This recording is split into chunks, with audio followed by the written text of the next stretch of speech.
चाहे कोई ब्राह्मण हो, ठाकुर हो, बैकवर्ड हो, शेड्यूल कास्ट हो, सबको कंधे से कंधा लगा के इस माहौल को बदलना है। हमारा ये लड़ाई जो हमें अब आएगी 2022 में, ये सिर्फ अखिलेश जी को मुख्यमंत्री बनाने की लड़ाई नहीं है।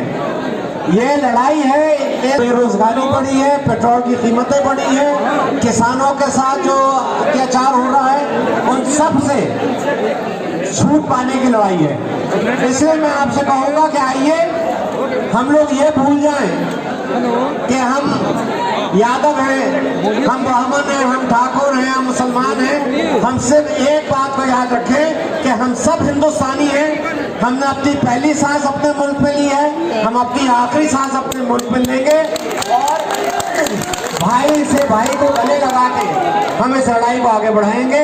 अब मैं अध्यक्ष जी को दावत दूंगा कि वो आए और हमारे बीच में हम सबको आशीर्वाद दें। सबसे पहले जितने भी हमारे समाजवादी साथी उपस्थित हैं, जितने भी आज के इस कार्यक्रम के हमारे मेहमान और हमारे सभी पत्रकार साथी, मैं सबका धन्यवाद और आभार प्रकट करना चाहता हूं। और साथ ही साथ मैं आप सबसे ये भी निवेदन करना चाहता हूं कि अगर आप हमारा और प्रेस के साथियों को सुनना चाहते हैं तो आपको थोड़ा सा हम सबका सहयोग करना पड़ेगा। मैं सबसे पहले आदरणीय सलीम शेरवानी साहब का बहुत बहुत धन्यवाद और आभार प्रकट करना चाहता हूं जो उन्होंने यहां बुलाकर के बहुत महत्वपूर्ण लोगों से मुलाकात कराई, साथ ही साथ लगातार समाज में या जो देश में हालात हैं उन हालातों को कैसे सुधारा जाए, उसके लिए बहुत सारे प्रतिष्ठित लोगों से भी मुझे घर में मिलने का मौका मिला है। वहीं वो जो राजनीति का रास्ता है जो आज के समय पर भारतीय जनता पार्टी ने राजनीति का रास्ता बनाया है, उस रास्ते से न देश का भला है, न प्रदेश का भला है, न समाज का भला है। और अगर उसी रास्ते पर देश चलता रहा, उन्हीं विचारधाराओं को अगर मजबूत करते गई जनता, तो कहीं ना कहीं हमारे देश में नफरत की दीवार और बड़ी हो जाएगी। जहां नफरत फैलाई जा रही है, झूठ फैलाया जा रहा है और कैसे हर दिन नया मुद्दा बना दें अपने प्रोपेगेंडा के माध्यम से, उन तमाम चीज़ों से मुकाबला करना। इसलिए जो बहुत सारे बड़ी संख्या में अतिथि आए हैं, क्योंकि मैं कुछ ही लोगों के नाम पढ़ सकता हूं, मनोज पांडे जी, विनय पांडे जी, बब्बन दुबे जी, प्रभाकर शर्मा जी, रुद्र ओझा जी, साथ ही साथ समाजवादी पार्टी के जिलाध्यक्ष और महानगर अध्यक्ष, संगठन के सभी पदाधिकारी, यहाँ पर उपस्थित बहुत सारे जिम्मेदार, पुराने हमारे महानगर के अध्यक्ष भी बैठे हैं, दो तमाम पदाधिकारी हैं। बड़ी संख्या में समाजवादी नेता कार्यकर्ता हैं। मैं सबका आभार प्रकट करता हूं और बड़ी संख्या में जो ब्राह्मण समाज से बुद्धिजीवी लोग जुड़े हैं, मैं उन सबका बहुत बहुत स्वागत करता हूं। और मुझे भरोसा है कि जहां समाजवादी पार्टी ने प्रयास किया है कि हर वर्ग के लोगों को जोड़ें, हर समाज के लोग समाजवादी पार्टी के साथ जुटें, और मुझे खुशी है कि इसमें लगातार समाजवादी पार्टी का प्रयास हो रहा है और बड़ी संख्या में लोग जुड़ रहे हैं। लखनऊ में जहां लगातार कई बार प्रेस कॉन्फ्रेंस कर करके हम लोगों ने लोगों को जोड़ा है, दूसरी पार्टी के लोग आज समाजवादी पार्टी में आ रहे हैं। कोई पार्टी नहीं बची जिसको छोड़ करके ना आ रहे हों। और जैसे जैसे चुनाव करीब आएगा तो आप देखेंगे जो सत्ता में आज बैठे हैं, जिनके पास 324 सीटें हैं, उनके लोग भी बड़ी संख्या में समाजवादी पार्टी में शामिल होंगे।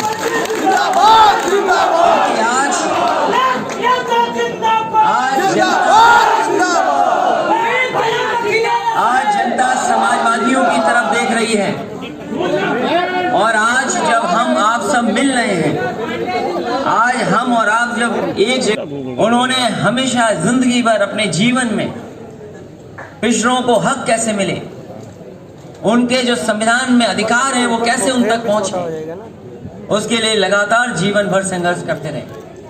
कई मौकों पर हमारी उनसे मुलाकात होती थी और वो ऐसे नेता थे, कभी सच बोलने में हिचकिचाते नहीं थे।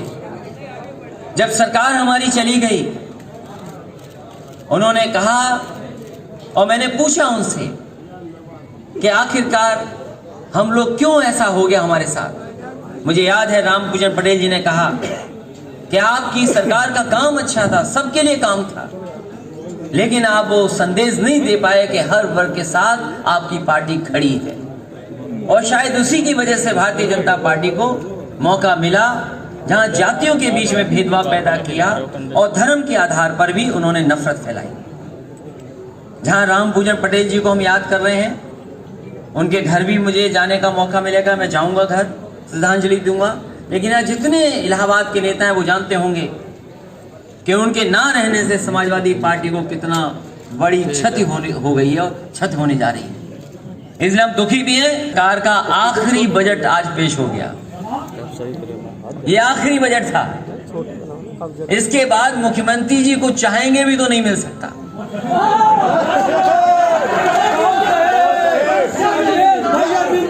क्योंकि जो कुछ सोचा था, जो कुछ उन्होंने जनता में फैलाया था, बताया था, अब वो सब का समाप्त हो गया, कुछ बचा नहीं उनके पास। और हम और आप लोग यही तो कहते हैं, क्योंकि ये 5वां बजट था इनका, अब कोई बजट नहीं आएगा।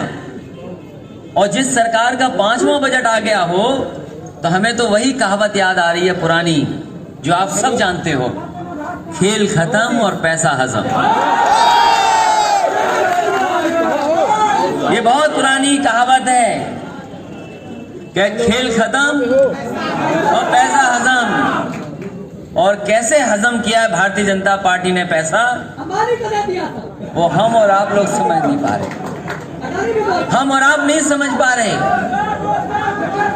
और जिस तरह के कानून लाए जा रहे हैं, हमें तो उम्मीद थी और पूरे उत्तर प्रदेश की जनता को उम्मीद थी इस बात की कि ये जो बजट आएगा इसमें कहीं ना कहीं गरीब के लिए, किसान के लिए राहत पहुंचेगी।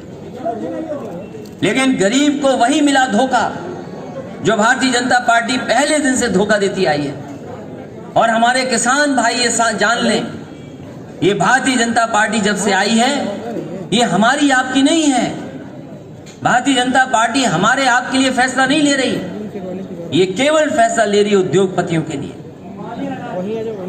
ये तो तोचा नाम है जो हम और आप जानते हैं, लेकिन न जाने कितने छिपे हुए ऐसे नाम हैं जिनको सीधा सीधा लाभ पहुंचाया जा रहा है। 3 कानून जो आ गए हैं, केवल हम समाजवादी लोग विरोध नहीं कर रहे हैं, पूरे देश के किसान विरोध कर रहे हैं। और हम तो भारतीय जनता पार्टी से जानना चाहते हैं, जो कानून अगर किसान के लिए आप लाए हो और अगर किसान उन कानून को नहीं चाहते हैं तो क्या जबरदस्ती है कि उनके ऊपर ऐसे कानून थोपे जाएं। और अगर हम पॉलिटिकल लोग उन बातों को उठाएं, कानूनों को, तो कहते हैं ये लोग राजनीति कर रहे हैं इसमें। मैं उन भारतीय जनता पार्टी के लोगों से कहना चाहता हूं, ये जितने समाजवादी हैं यहां पर, ये सब किसान हैं, सब पे खेती है। कोई ऐसा हो जो बता दे जिसके पास खेत ना हो, कोई बता दे हमें। यहाँ समाजवादी जो लाल टोपी लगा के खड़े हमारे पाल साहब, बताओ आप पे खेत है कि नहीं है? कितने बीघा है आपके पास खेत? हमने पूछ लिया तो भूल गए बेचारे। लेकिन ये जितने समाजवादी हैं, अब मुझे नहीं पता कि तुम पे खेती है कि नहीं है, लेकिन जितने खड़े सब पर खेती है। ये सब किसान हैं, समाजवादी तो हैं ही हैं, लेकिन ये सब किसान हैं। ये जानते हैं कि इनकी फसल का किसी को एमएसपी नहीं मिला है। ये धान अगर इन्होंने बेचा होगा, बताओ धान कितने रुपए में खरीद के आपका? 900 रुपए, 1100 रुपए, 1200 तो बहुत मुश्किल से मिला लोगों को। मुझे नहीं पता कि यहाँ पर मक्का होती है कि नहीं होती है। बताओ मक्के की एमएसपी क्या थी और कितना मिल गया किसान को? नेटवर्क नहीं है। सोचो, धान की कीमत नहीं दे पाए। अभी सरसों खड़ी है खेतों में लोगों की, बताओ सरसों पे एमएसपी है, कितने किसानों को मिल गई? नेटवर्क नहीं है। और याद रखना साथियों, हम और आप नहीं जानेंगे, धान की फसल आके चली गई, हमें आपको एमएसपी नहीं मिली, लेकिन अखबारों में उद्योगपति का बासमती राइस अपने आप विज्ञापन के रूप में आ गया, विज्ञापन के रूप में आ गया। एक बहुत बड़े उद्योगपति, क्योंकि जनाम लेते हैं हमारे साथी, क्या जरूरत है, वो बहुत काम कर सकते हैं, लेकिन क्या जरूरत है कि खाने का तेल बेचें? क्या जरूरत है उन्हें कि बासमती चावल बेचें? क्या जरूरत है उन्हें आटा बेचें? और मैं कहना चाहता हूं पत्रकार साथियों, आज किसान परेशान है, आज किसान के सामने संकट है। यही किसान जब जमीन पर पैदा करेगा, गेहूं, सरसों और चीजें पैदा करेगा, जब आप बाजार में खरीदोगे तो न जाने कितनी कीमत में आपको खरीदना पड़ जाएगा। वही आटा जो आप पैक्ड खरीदोगे, वही चीजें जो बाजार से खरीदोगे, उसकी कीमत कौन तय करेगा? क्या आप और हम लोग नहीं देख रहे बाजार में डीजल और पेट्रोल की कीमत क्या हो गई है? बीजेपी कहती है कि तर्क ये है कि सरकार के अंदर नहीं आती ये चीज, ये सरकार नहीं कंट्रोल कर सकती है। बीजेपी का ये तर्क है कि वो कंपनी है। तो वही तो हम और किसान और समाजवादी लोग कह रहे हैं कि आप किसानों को कंपनी के सामने छोड़ दोगे तो किसानों को एमएसपी कौन देगा? जब बीजेपी ये कहती है कि डीजल पेट्रोल उनके हाथ में नहीं है, वो कंपनियों के हाथ में, कंपनी तय करेंगी कितना महंगा बिकेगा नहीं बिकेगा। यही तो तर्क है भारतीय जनता पार्टी का कि डीजल पेट्रोल की कीमत हम इसलिए नहीं कम कर सकते क्योंकि वो कंपनियां हैं। तो कल को अगर हमारे किसान का सब कुछ खरीद लेंगी कंपनियां, तो उसका बाजार में भाव क्या होगा? इसलिए बाजार पर किसान को नहीं छोड़ा जा सकता, और इसलिए नहीं छोड़ा जा सकता क्योंकि बाजार तो उठता है बैठता है, कीमतें वहां बाजार तय करती है। हमारे किसान को अगर लाभ कोई पहुंचा सकता है तो सरकार पहुंचा सकती है। जब तक मंडियां नहीं होंगी तब तक हमारे किसानों को लाभ नहीं मिल सकता। और फिर एक सवाल तो इतना सा है कि जो मुनाफा हो रहा है वो जा कहां रहा है? डीजल पेट्रोल का। डीजल पेट्रोल का मुनाफा किसके लिए है? मुनाफा किसान के लिए है कि उद्योगपति के लिए है? इसलिए ये सरकार हमारी आपकी नहीं है, ये जनप्रतिनिधि या हम लोगों जैसी नहीं है, वो धन प्रतिनिधि बन गई है सरकार। और फिर दिल्ली वाली सरकार तो बड़ी चीज बेच रही है, दिल्ली वाली सरकार तो बड़ी चीज बेच रही है। बेचने का भी नया शब्द निकाल लिया। लोग डिसइन्वेस्टमेंट कहते थे, अब उसी शब्द को कह रहे हैं मोनेटाइज करने जा रहे हैं। मैं ये जानना चाहता हूं बेचने में और मोनेटाइज करने में क्या फर्क है? और दिल्ली की सरकार तो बड़ी चीजें बेच रही है, लेकिन हमारे उत्तर प्रदेश के मुख्यमंत्री छोटी सी चीजें बेच दे रहे हैं। अगर बड़ी वहां बिक रही हैं तो छोटी उत्तर प्रदेश में बिक रही हैं। और तर्क ये है कि जब तक प्राइवेट लोग नहीं आएंगे, प्राइवेट कंपनियों का कारोबार नहीं बढ़ेगा, तब तक देश की अर्थव्यवस्था नहीं आगे बढ़ सकती। हम उनसे जानना चाहते हैं कि अगर प्राइवेट कंपनियां आ जाएंगी, सब डिसइन्वेस्ट हो जाएगा, सब मोनेटाइज हो जाएगा, तो संविधान में जो हमें अधिकार मिले हैं, संविधान ने जो हमारे लिए व्यवस्था की है, आखिरकार वो हमें कहां पर मिलेगी जाकर? इसलिए न नौकरी है इनके पास, न काम है, न रोजगार है। न इनके पास न काम है, न नौकरी है, न रोजगार है। और इसलिए नहीं है क्योंकि इन्होंने वो व्यवस्था नहीं बनाई है। और व्यवस्था बनाई होती तो शायद आज हमें नौकरी, रोजगार और काम मिल रहा होता। और याद रखिए जो भारतीय जनता पार्टी के लोग मां गंगा को धोखा दे सकते हैं, वो हमें और आपको कैसे छोड़ेंगे ये बताओ आप? मां गंगा को धोखा देने वाले लोग हमें आपको नहीं छोड़ेंगे। यही तो दावा किया था कि मां गंगा साफ हो जाएंगी, गंगा साफ हो जाएगी। गंगा साफ नहीं हुई, लेकिन गंगा के लिए लाया हुआ बजट साफ हो गया, वो पता नहीं कहां चला गया। और फिर मैंने सुना है कि बहुत मकानों पे बुलडोजर चल रहे हैं। ये कौन सा कानून है? ये कहां का कानून है? ये कानून कहां का है? और यहां तो इलीगल हर चीज है। कौन सी चीज लीगल है बताओ हमें आप। और फिर अगर घर गिराना हो तो कोई कमी निकाल लो किसी की। ये ऐसी सरकार है जो ना कानून की परवाह करती है, ना किसी नियम की परवाह करती है, ना किसी व्यवस्था की परवाह करती है। केवल ठोको नीति चलाती है। ठोको नीति के अलावा कोई नीति नहीं। चाहे जितनी भी संवैधानिक व्यवस्थाएं हों या जितने भी अपॉइंटमेंट हों, यही तो आरोप हम पे और आप पे लगता था कि एक ही तरह के लोगों को सब अपॉइंटमेंट मिल जाता है। हम उनसे जानना चाहते हैं, सरकार 4 साल से चला रहे हो, 4 साल से सरकार चला रहे हो, किसको मिल रहा है? ओबीसी सबको नहीं मिलेगा क्योंकि सरकार आपकी नहीं है। और फिर ओबीसी वालों नहीं जानते हैं कि जो ओबीसी के उन्हें स्टूल मिलता है।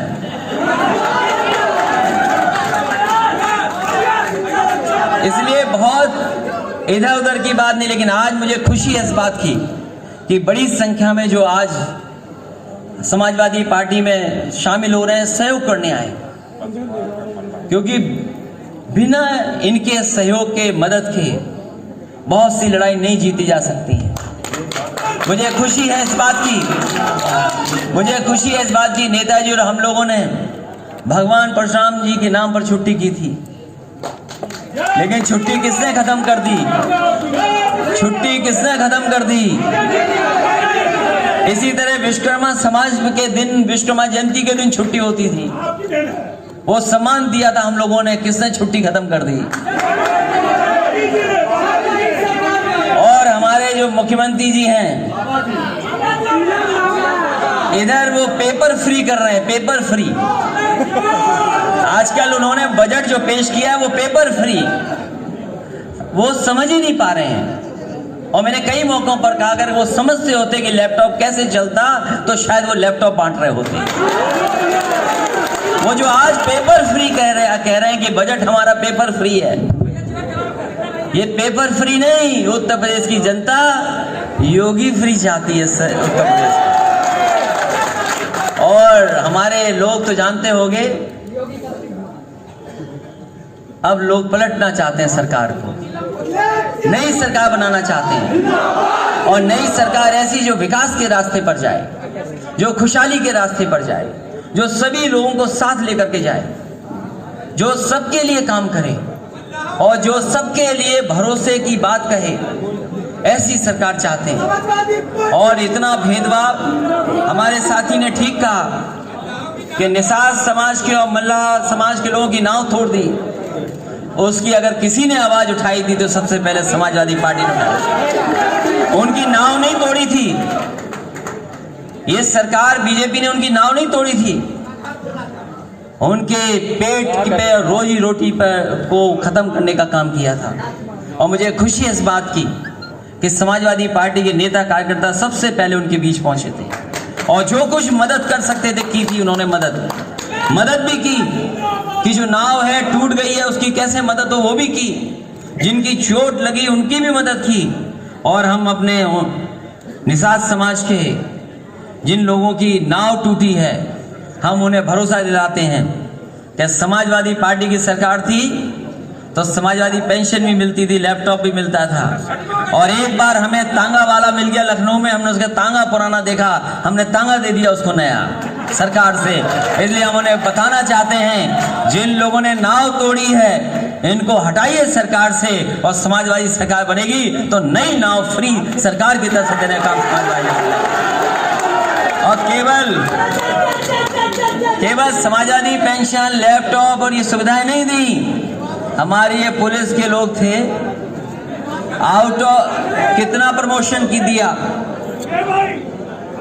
ये हमारे पुलिस के लोग हैं, सबसे ज्यादा प्रमोशन दिया। और न जाने कैसे चलते थे ये लोग, 100 नंबर वाली गाड़ी भी समाजवादियों ने दी थी और अब तो 100 नंबर भी खराब कर दिया इन्होंने। कोई ठीक करेगा तो समाजवादी लोग करेंगे। इसलिए आज तो ये छोटा कार्यक्रम है और केवल मिलने का कार्यक्रम था, छोटा कार्यक्रम था, मिलने का कार्यक्रम था और प्रेस से बातचीत का कार्यक्रम था। मैं प्रेस के लोगों से धन्यवाद देना चाहता हूं और जो असुविधा हुई होगी अगली बार असुविधा नहीं होगी और सरकार बनेगी तो बिल्कुल असुविधा नहीं होगी किसी तरह की। जो सवाल एक दो सवाल पूछोगे तो मैं जवाब दे दूंगा। मैं इसी के साथ जहां मनोज पांडे जी, विनय पांडे जी, बब्बू दुबे जी, प्रभाकर शर्मा जी, रुद्र ओझा जी आए हैं, वहीं विक्की साहू जी और विजेंद्र पांडे जी का भी मैं बहुत बहुत स्वागत करता हूं, बधाई देता हूं। साथ ही साथ जितने हमारे समाजवादी साथी हैं वहीं खड़े रहिए। मैं देख रहा हूं बहुत सारा उपहार लेके आए हैं, साइकिल लाए हैं, गणेश भगवान लाए हैं, हमारे कृष्ण भगवान और ये हल भी है, गधा भी लाए, वहीं खड़े रहना। हमारा कैमरा ऐसा है, सब आ जाओगे फोटो में, कोई नहीं छूटेगा और धक्का धुक्की करोगे तो कोई नहीं आएगा। आप लोग चुप रहिए, सवाल लेने दो। मेरा आपसे यही है कि आप पत्रकार साथी सवाल पूछ रहे हैं तो आप 1 मिनट शांत हो जाओ, जिससे उनकी बात भी मुस्तक आ जाए और वो क्या पूछ रहे हैं उसका जवाब भी मैं दे दूं। यूपी का बजट सबसे बड़ा बजट कह रहे हैं। नहीं है, ठीक है, सबसे बड़ा बजट कह रहे हैं। देखिए, यूपी बजट वेतन देना पड़ता है। यूपी बजट और यूपी सरकार का ये 5वां बजट था। कम से कम भारतीय जनता पार्टी को अपने संकल्प पत्र पर देखना चाहिए था कि संकल्प पत्र में जो जो बातें कही गई थी वो कितनी पूरी हो रही हैं 5वें बजट में। जब आप संकल्प पत्र उठा करके देखेंगे तो पाएंगे कि भारतीय जनता पार्टी ने संकल्प पत्र पूरा नहीं किया, बल्कि पुराना काम समाजवादी पार्टी का जो था उसका शिलान्यास किया, समाजवादी काम का उद्घाटन किया, समाजवादी सरकार में जो एमओयू थे उन एमओयू का एमओयू किया। कम से कम बजट में तो ये बताते कि 5 लाख करोड़ के लगभग का आपने एमओयू किया, वो जमीन पर कितना उतरा है? आपने इंफ्रास्ट्रक्चर में क्या दिया है? क्या गंगा एक्सप्रेस आपका है? ये जो एक्सप्रेस वे बन रहे हैं उत्तर प्रदेश में, क्या आपके घोषणा पत्र में थे? ये सभी दूसरी सरकारों के काम थे जो अभी भी आपने पूरे नहीं किए। समाजवादी सरकार में 22 महीने में एक्सप्रेस वे 302 किलोमीटर का बन के खड़ा हो गया था। जो समाजवादी पार्टी ने पूर्वांचल की खुशहाली के लिए, पूर्वांचल को विकास से जोड़ने के लिए समाजवादी पूर्वांचल एक्सप्रेस वे दिया था और 4 साल पूरे हो गए, उसके बावजूद भी एक्सप्रेस वे पूरा नहीं हुआ। और समाजवादी सरकार ने जब उद्घाटन हुआ था तो हमारे नौजवान जानते होंगे, मिराज और सुकोई उस सड़क पर उतार दिए थे। आने वाले समय में समाजवादी पूर्वांचल एक्सप्रेस वे बनेगा तो उस पे उसी तरीके से समाजवादी लोग हवाई जहाज उतार कर उसका उद्घाटन करेंगे। पंचायत चुनाव और मैं ये कहना चाहता हूँ, पत्रकार साथियों, बहुत अच्छा सवाल पूछा है, बेरोजगारी। इन नौजवानों पे न काम है, न रोजगार है और ना ही किसी तरीके से इनका भविष्य कैसे बेहतर हो। मैं समझता हूँ दुनिया में सबसे ज्यादा नौजवान अगर कहीं है तो भारत में है, और अगर भारत में सबसे कम उम्र के कोई लोग हैं तो वो उत्तर प्रदेश में हैं और इनके भविष्य के साथ खिलवाड़ हो रही है। हमारे जहां किसान के भविष्य के साथ खिलवाड़ है, वहीं भारतीय जनता पार्टी ने प्रोपोगेंडा के माध्यम से, झूठ के माध्यम से, नफरत के माध्यम से और जो जातियों में खाई पैदा कर करके समाज को बांटने का काम किया, जिससे नौजवान नौकरी और रोजगार की तरफ न देखें। पंचायत का चुनाव होने जा रहा है और ये बहुत महत्वपूर्ण इकाई है। समाजवादी पार्टी अपने संगठन से बातचीत कर करके पंचायत चुनाव पे फैसला ले लेगी कि आने वाले वक्त में क्या करना है। लेकिन मुझे पता है जनता भारतीय जनता पार्टी का सफाया करने जा रही है। पार्टी के इस बार गठबंधन करेगी किसी से? आने वाले समय में 2022 में, क्योंकि डीजल पेट्रोल इतना महंगा हो गया है कि सब साइकिल पे चलने के लिए मजबूर हैं। डीजल पेट्रोल जब से महंगा हो गया है सब साइकिल पर चल रहे हैं। और मैंने इधर देखा है, ये देश के जो बड़े बड़े शहर हैं, पहले नकल की उत्तर प्रदेश की दिल्ली ने कि वहाँ साइकिल हाईवे बना दिया। आज जब मैं आपके बीच आ रहा था सुना है कि मुंबई में भी अब साइकिल हाईवे बनने जा रहा है। तो ये समाजवादियों की नकल हो रही है, क्योंकि वो जानते हैं कि डीजल पेट्रोल इतना महंगा हो जाएगा कि गाड़ी चला नहीं सकेंगे, तो साइकिल ही सहारा बनेगी। और उत्तर प्रदेश की जनता और खासकर हमारी नौजवान हर वर्ग के लोग साइकिल की तरफ देख रहे हैं।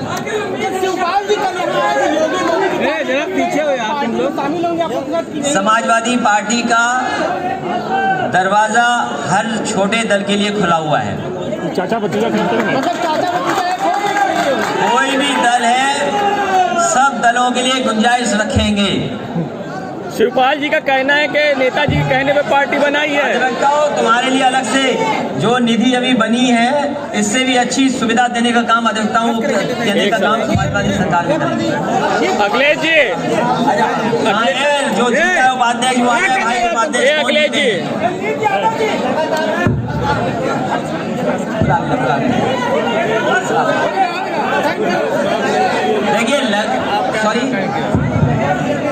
देखिए ये पीछे सरकार का ये तर्क कि वो कंपनी है जो डीजल पेट्रोल की कीमतें बढ़ा रही हैं। तो अगर कंपनियां हैं तो वो सरकार के अंदर है। अगर सरकार चाहे तो आज भी डीजल पेट्रोल सस्ता हो सकता है, लेकिन सरकार की नीयत नहीं है, क्योंकि डीजल पेट्रोल से जो पैसा कमाया जा रहा है, जो मुनाफा इन कंपनियों को हो रहा है, वो पैसे का इस्तेमाल आखिरकार सरकार कहाँ कर रही है? वो कहीं ना कहीं इस पैसे का इस्तेमाल उद्योगपतियों की मदद करने के लिए कर रही है। शिवपाल जी का कहना है, मैं मान सिंह यादव जी को बधाई देता हूँ। इनसे इनके साथ साथ ये रहे हैं जिन्होंने ईमानदारी से और पूरी निष्ठा से समाजवादी पार्टी के प्रयासों की मदद की है। मैं उन सभी साथियों का बहुत बहुत धन्यवाद और आभार, बहुत धन्यवाद प्रेस के लोगों का, और जो आज पार्टी में शामिल हो रहे हैं, आशीर्वाद देने आए, उन सबका धन्यवाद। नौजवान साथियों, ये छोटा कार्यक्रम है, लेकिन चुनाव शुरू होने जा रहा है, बड़े कार्यक्रम को बहुत बहुत बधाई।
जंगारू हो गया।